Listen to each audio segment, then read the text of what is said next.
Hello and welcome to ECOTIMES magazine podcast. I'm your host, Alex Strong. Today we've got a special guest, Jeanne Sauvage from Art of Gluten-Free Baking.com.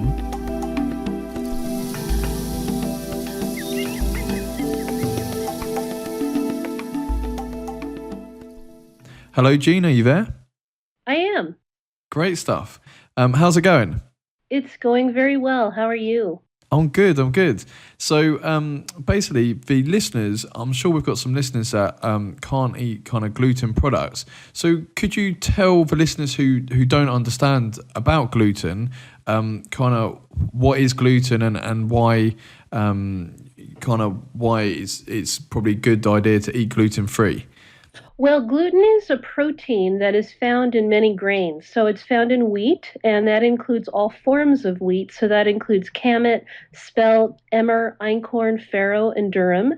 It's also in rye, which includes triticale, which is a combination of rye and wheat, and then it's also in barley. So it's in all of the grains that we tend to see baked goods made out of. And what happens if you react to gluten, if you're celiac, which is the autoimmune version of being gluten intolerant, it destroys the lining of your lower intestine, and so you're not absorbing nutrients when you eat your other food. It also can destroy it to the extent where it becomes life-threatening over time because of the lack of nutrients, and also it just makes you feel terrible when you're eating gluten. If you're gluten sensitive, you're not technically celiac, but you're still reacting to gluten. And then there's also something called a wheat allergy, which is a completely different thing, but it also means that you react you react with a histamine response when you eat wheat, and it can create an immediate life-threatening situation. So I am gluten intolerant. I'm also wheat allergic, and the wheat allergy makes it necessary for me to carry an EpiPen, because if I eat wheat accidentally, I can go into anaphylaxis. Yeah. Okay. So in terms of kind of cooking and recipes and stuff like this, can you have gluten-free recipes for all kind of food, different kind of foods, whether it's desserts or starters or mains, or what are the gluten-free options out there? Well, if you think about it, most real food is gluten-free. And when I mean what I mean by real food, I'm thinking fruits, vegetables, meats, poultry, fish, beans, and then there's a million grains out there that are gluten-free. Again, the only things that have gluten are wheat, rye, and barley. So one of the issues with the way we eat nowadays, especially in the Western world, is we eat so many processed foods that it feels like gluten is in everything. But if you're eating a real food diet, there's actually not that much gluten in there. Okay. So kind of eating organic food that maybe you grow yourself or you go to a farmer's market will kind of keep you away from gluten. And just to be specific, gluten is found in these different kinds of wheat, etc. But it's not man-made, is it? Gluten. It is a kind of natural ingredient. That is correct? It is. It is. So it's the natural protein in wheat, rye, and barley. And one of the issues around gluten that you may have heard is that since about 1960, we've been hybridizing wheat. So this is not GMO, it's the hybridization process to include more and more gluten in the wheat that we're eating.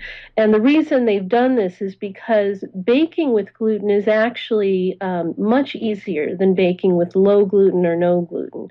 And so the food we're eating right now that contains gluten-containing products has higher gluten than it did, let's say, 50 years ago and earlier than that. So that tends to be one of the reasons we're starting to see more and more and more people reacting to gluten, because there's so much gluten in our food.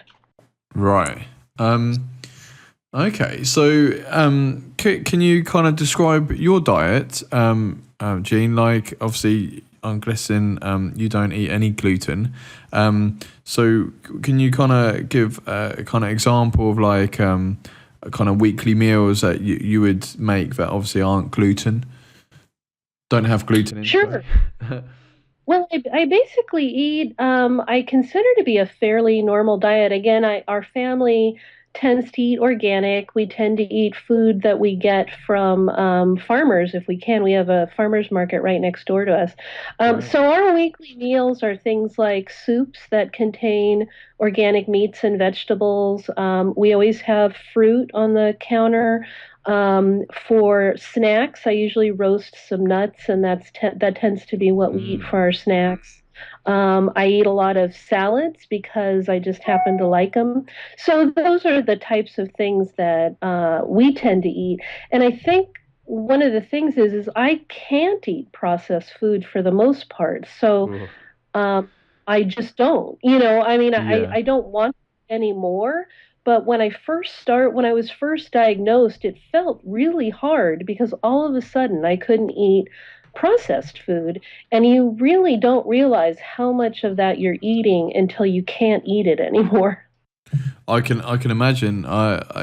It seems very. I was visiting the States last year, and it seemed very much that all the kind of food over in the US was very kind of processed, which it wasn't really my cup of tea. I like I'm like I'm very healthy. I like organic foods. I like meat. I like kind of roast dinner. Back, like you say, real food. Right. Um, so I think there's a big movement with people moving away from the processed food. Yeah. So Jeanne, you're an expert in terms of baking gluten-free stuff. So can you kind of elaborate and tell us more about your baking? I can. So I was diagnosed about 15 years ago. I was diagnosed in 2000 after the birth of my daughter. And it turns out childbirth can trigger an autoimmune disorder. Who knew that? I didn't know that until then. And so it triggered my gluten intolerance. And all of a sudden, I had to learn how to bake gluten free. Before that, I had been a wheat baker. That's always been my passion. So I had to learn how to bake gluten free. And the problem with baking gluten free is the one substance that all of baking surrounds is gluten. So what you have to do is figure out a way to bake without the thing that baking was developed around. And so what I had to do was figure out how to make a gluten-free flour act like a wheat flour, because my kind of gluten-free baking is to mimic the baking that I used to do, which is classic baking. So it turns out that a mix of flours is necessary. There's no one gluten-free flour that mimics wheat flour. And then you also have to include a gluten replacer. And the gluten replacer that I personally like the best is something called xanthan gum, which is made from the fermentation of a particular bacteria. So if you add that to the flours, it performs the uh, job that gluten performs in baking, which is binding, structure, and elasticity. These are the things that are missing when you miss gluten. Right, right. So what are kind of like your favorite recipes? Yeah, please tell us more about kind of your favorite, because I see on your site, Jeanne, that you've got some amazing recipes that are free for anyone who's looking for some great recipes. So have you got some favorites? Well, I think it's hard. It's always hard to answer that question. It's for a baker, it's like asking who your favorite child is. But I think I really enjoy the recipes that take a little extra thought to make better. So currently, I'm really enjoying doing sourdough bread. It's fun for me because there's a little bit of Mm. chemistry involved, and you have to really work with the natural process of the fermentation. I like making fun stuff. So I enjoy making cakes because those are always fun to make and eat and enjoy with a group of people. I love to make scones. For some reason, I have Mm. a scone fetish, so I'm always making those. I'm sure that's I something love you guys scones. Yeah, will in Britain all. we're quite fond of our scones or scones. Yeah. Exactly. So I really enjoy it all, but if there's something extra hard or interesting or that I have to figure out, that's the kind of recipe that I think I find the most fun to do because I like to figure it out. So right now I think bread is the thing that is the most interesting to me. I would like to thank our sponsor this week, which is ECOTIMES magazine. They cover everything green. Magazine is on the iPad and iPhone. They cover eco travel, amazing eco travel resorts, organic recipes, so amazing recipes to cook, eco gadgets, what's the latest gadgets in eco, amazing eco transport, so battery powered bikes, hybrid cars, battery powered cars, renewable energy, what's the latest in renewable energy, in terms of all the different innovative ways we can get energy. Eco how-to, so for example, how to build your own solar panel or own house or something along those lines. They cover eco architecture, so like eco building. They cover tiny houses, which are amazing small houses on wheels, which you should definitely check out if you haven't seen them. They cover all eco news, so what's been going on in the week, and organic food growing techniques. Anything green really, and it's a weekly magazine and it's on the iPad and iPhone or iTunes. So the link is below, so please enjoy. And now we get back to the show. Thank you very much.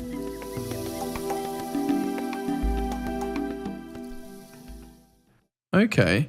And in terms of how does one find out whether they are gluten intolerant? So is there any tests or things you can do to kind of see whether it's something you should avoid in your diet?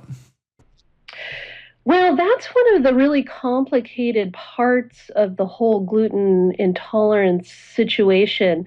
The test is in steps. So if you want to be tested for celiac, which again is it's a hereditary, genetically predetermined autoimmune disorder, you need first to take a blood test, and the blood test will measure the amount of particular antibodies that you're producing. And one of the problems with the blood test is you have to be eating gluten for about 2 weeks at least before you take the test. Then, and one of the problems with that is if you're one of these people who's determined that gluten doesn't feel good when you eat, if you don't feel good when you eat it and you've given up eating gluten, the test is no longer accurate. So then the doctor will ask you to go back on gluten in order to get the test. Many people don't want to do this because they feel too horrible when they eat Mm. gluten.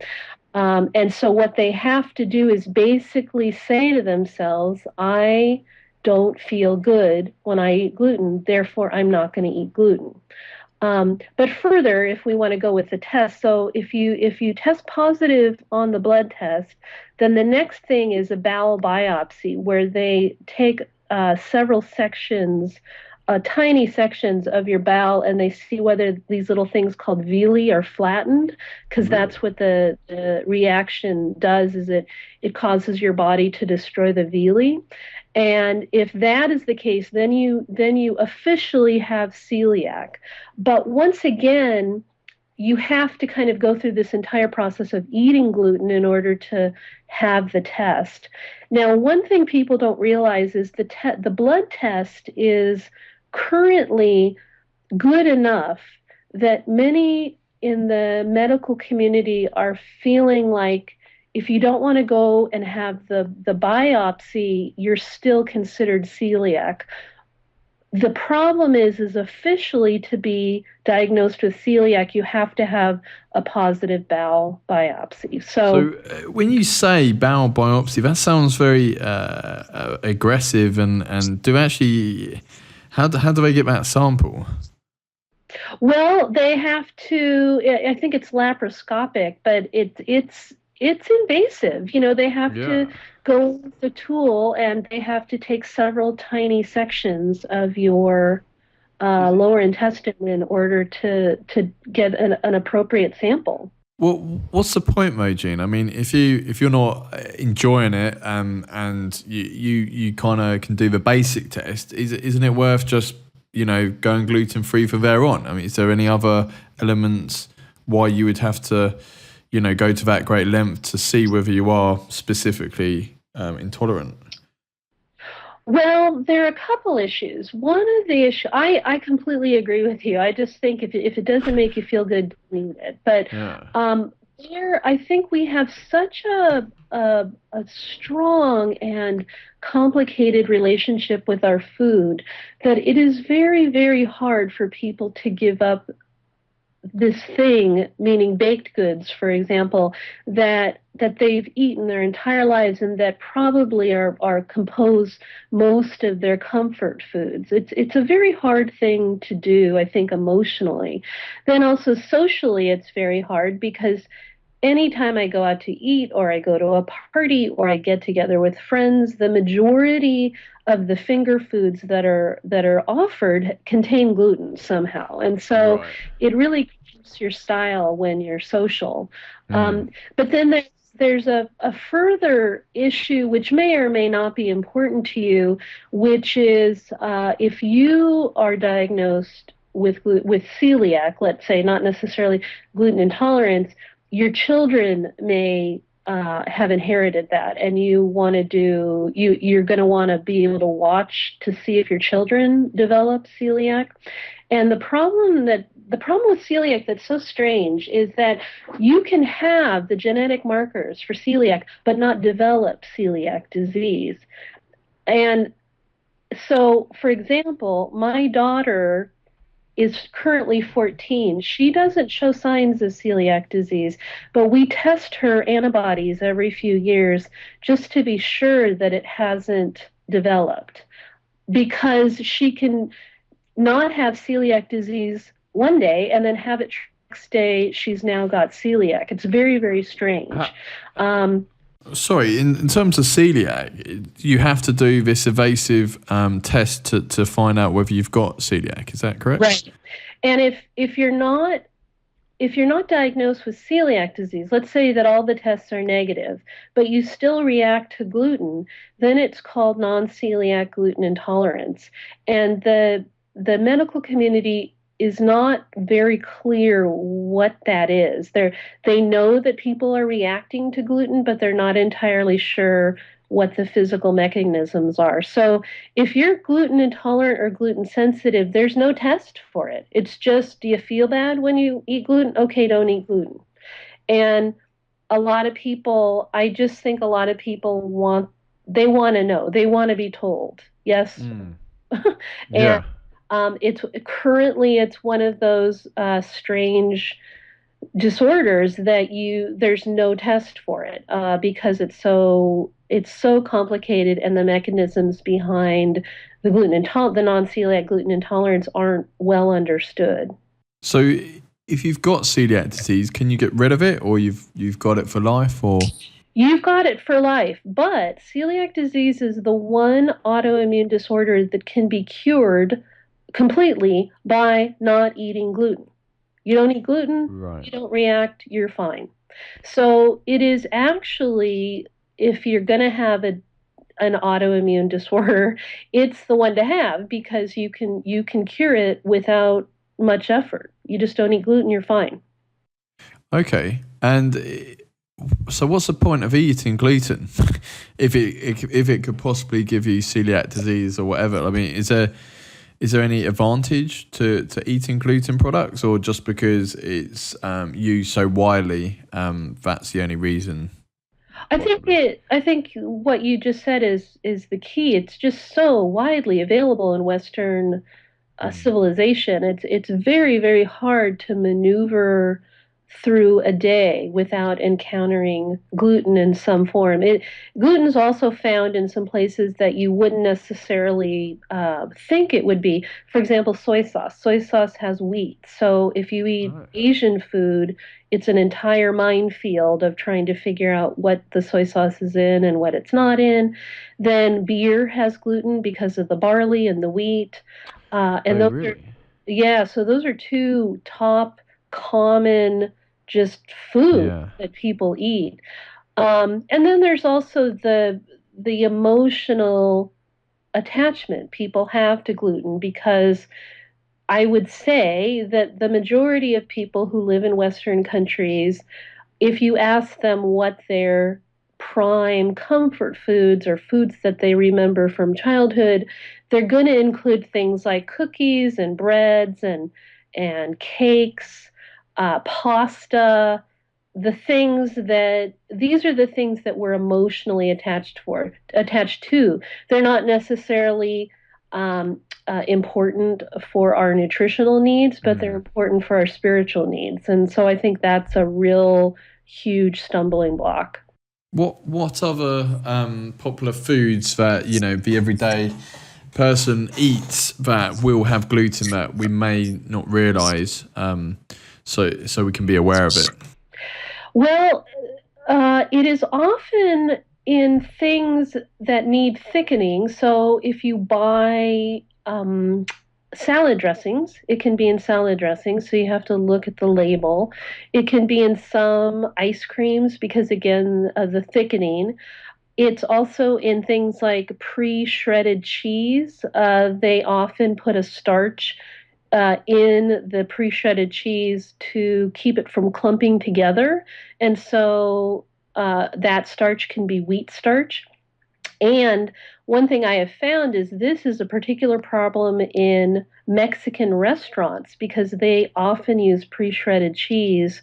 And even though it technically cheese doesn't have gluten, the Mm. restaurant doesn't know to look on the label to see if there's wheat starch in the It- pre-shredded cheese, and you don't think to ask, and blah blah. So you end right. up feeling badly. Um, it is again, it's in soy sauce, it's in beer, sometimes in candy because they flour the equipment in order so it doesn't stick. Often in restaurants, they will flour a grill so a piece of meat or a piece of fish doesn't stick. So even though the fish or meat is not breaded, it does have gluten on it because they floured the place that the meat has been cooking. It's also in the air. So even a restaurant that has gluten-free options. So for example, let's say you go to a pizza restaurant and you get a salad, you're not necessarily getting a pizza. If they're making the pizza there, the flour is in the air, and if you're particularly sensitive, even that little bit of flour landing on your food can be problematic. So it's a minefield. It becomes really challenging to figure all this stuff out. Right. Yeah. It definitely sounds it. Um. So like what I don't know. So I, I don't. Is there anything about gluten free and gluten in general that we haven't covered, Jean, that you think is very worthwhile to the listeners? Because it's a very important subject, and it's becoming more and more apparent. My cousin, he owned a restaurant, and people were coming all the time asking for gluten free food. So definitely coming more and more. Is there anything else that we haven't covered about the subject that you think's worthwhile? I think the main thing is to tell people if you are realizing that you don't react well to gluten or your doctor has told you not to eat gluten, that it's not the end of the world. It really there again, the majority of the whole food that you eat is gluten free, and not to give up and feel and just think you can't eat anything because you actually can eat most things.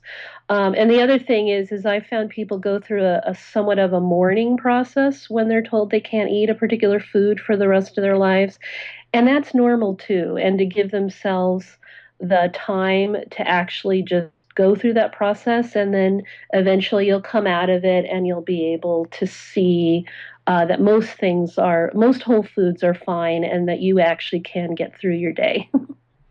That's great. And so You offer lots of amazing free gluten free recipes.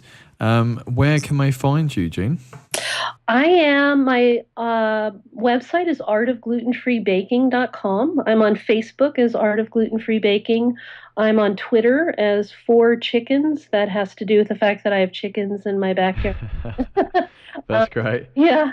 And then I also have two books. I have Gluten-Free Baking for the Holidays, 60 traditional recipes for sweet and savory. No, actually, it's gluten-free baking for the holidays, and then my second book is coming out next fall, and that's gluten-free wish list, sweet and Yeah. savory treats you miss the most. So I'm trying to provide people with the recipes that they actually can't eat out in the world. I'm trying to give them the options of being able to bake their own and have it taste just like they remember. That sounds amazing. So thank you very much, Jeanne, for coming on the show, and stay in touch. We look forward to having you back, and when your new book comes out, definitely let us know and we can put it on the website. Thank you again. Thank you. It was fun. Thank you very much for enjoying our ECOTIMES magazine podcast. We'd like to tell you all the platforms we're on. So we're on SoundCloud, we're on Stitcher, which is for Android. If you've got Android phone, you can download a Stitcher, which is a podcast app, and get the ECOTIMES podcast on there. We're on iTunes, so you can get it on your iPhone and iPad and all your Apple devices. And we're on TuneIn as well. And we're on YouTube. So please subscribe to whichever platform works best for you. And thank you very much for listening. We want to say a big thank you very much to ECOTIMES magazine for sponsoring the podcast. They are a weekly magazine, cover everything green. So if you're interested in growing your own food, renewable energy, amazing eco resorts, eco gadgets, basically anything green, how to build your own home, tiny houses, eco transport, organic food, anything green really. Big thank you to them. And please check them out. The links be below, and it's on the Apple newsstand, so you'll be able to get it on your iPad and iPhone. Thank you and have a great day.